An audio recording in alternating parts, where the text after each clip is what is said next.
प्यार एक बहुत ही खुशनुमा एहसास है जिसे एक सच्चा प्यार करने वाले ही महसूस कर सकता है। प्यार के बिना जिंदगी अधूरी रहती है।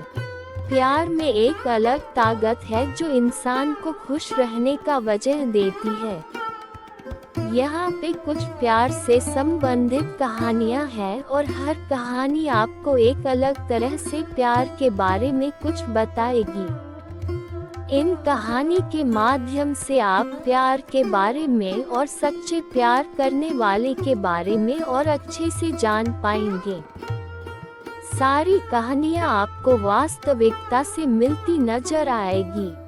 कल्पना पर आधारित कुछ बातें भी इसमें आपको नजर आएगी, लेकिन आपको इसे सुनने से भरपूर आनंद प्रतीत होगा। कुछ प्रेरक बातें भी सीखने को मिलेगी जो कि सच्चे प्यार के लिए आपको प्रेरित करेगी। तो चलिए वीडियो शुरू करते हैं। तुम बिन मैं कुछ नहीं। सुधा। मोहन ने सुधा का हाथ अपने हाथ में लेके बोला, डॉक्टर कहते हैं कि तुम मेरी बात नहीं सुन सकती, पर मुझे पता है कि तुम मेरी बात, मेरा स्पर्श सब महसूस करती हो। मोहन बोला।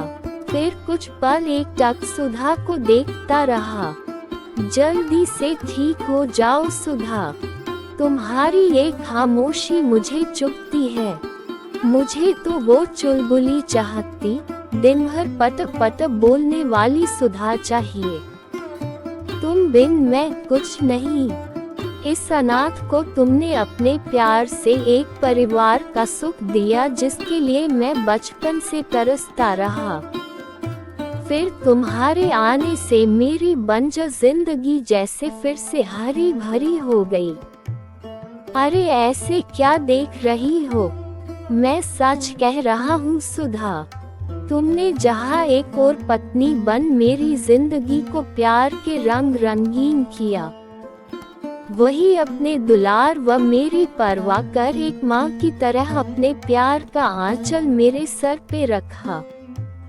कभी कुछ गलत करने पे एक पापा की जैसे डांटा और फिर एक पापा के जैसे सही गलत बता के मेरा मार्गदर्शन भी किया। और कभी खुद बच्ची बन कभी चुस्की की, कभी इमली की ऐसी कितनी छोटी छोटी फरमाइशें कर मुझे बड़प्पन का एहसास दिलाया तुमने। हमने साथ में जिंदगी के खुशनुमा 30 सावन साथ में बिताए। आज जब तुम मुझसे दूर हो तो पहली बार एहसास हो रहा है कि तुम मेरी जिंदगी की जरूरत नहीं बल्कि मेरी जिंदगी ही हो सुधा।